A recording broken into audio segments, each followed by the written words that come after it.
Hey guys, John here from Water Bear Cycles. I'm going to do a quick tutorial video on how to use a multi-stem. So there's a few different brands that make these. This is a specialized version. I think Synchros makes one. I've seen a couple other brands out there. Oftentimes working in the bike industry over the years, I've seen people bring bikes in and these are installed improperly.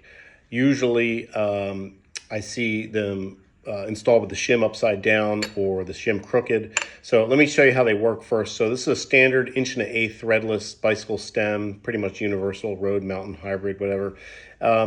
This is a 17-degree rise stem. So stems can be either usually used in the plus or the minus. So this is plus 17 degrees. This is negative 17 degrees. So this is going to be for upright riding position, more comfortable. This is going to be for more aggressive, like race style riding, more aerodynamic. So what these shims do is they allow you to fine tune that 17-degree rise or drop on the stem.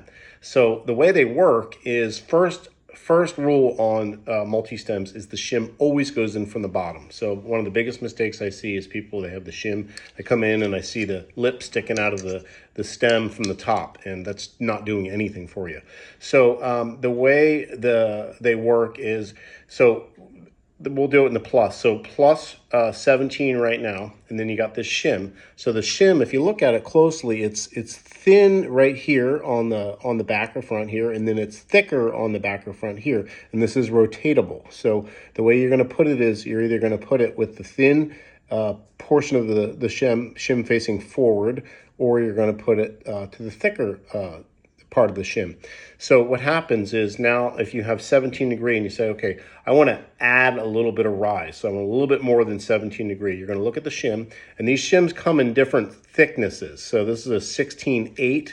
I've seen them in 27/12, I think. I've seen them in 4/8 or 4/6, I forget. But what it does is that basically it just, as the number goes up, this part gets thicker and this gets thinner. So it gives you even more to add to that 17 or 17 plus or minus.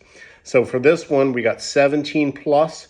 I want to add a little bit. So I'm going to take the shim, I'm going to stick it in from the bottom. Like I said, they always go in from the bottom. There's a little window in the back of the stem, and then you're going to line the stem, this crack in the shim up with the crack in the stem. So you slide it right up in there so they line up right there. And then what you've done is now you've taken the 17-degree rise and you've added just a little bit extra, just the thickness of this shim to that 17-degree rise. Now, okay, so I have 17 is a little bit too high. I want to bring it down just a little bit. You push the shim down, you rotate it 180 degrees, just like that. Again, line it up right there, and then you're going to put it back in. Now the thinner part of the shim is facing forward, and now you've brought the 17-degree rise down just a little bit. Now the same thing happens for the opposite. So if you want to reverse the stem, flip it like that. Now you're negative 17. I want a little bit more than negative 17. So I'm going to take the shim and I'm going to put it in the same way from the bottom. And then if I want to bring a little bit extra 17-degree rise down, I'm going to put the thin portion of the shim that way. And then again, if I want to add a little bit to the negative 17, you just rotate the shim 180 degrees. And now that thickness right here of the shim is going to add and bring the stem up just a little bit.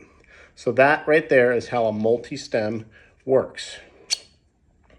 And of course, you would just actually, when you put it on, you're going to slide it down onto the steer, put your spacers on, put your top cap on. Just make sure that you always see that shim going in from the bottom and it is lined up on the back that way. All right, so that is how a multi-stem works. Thanks.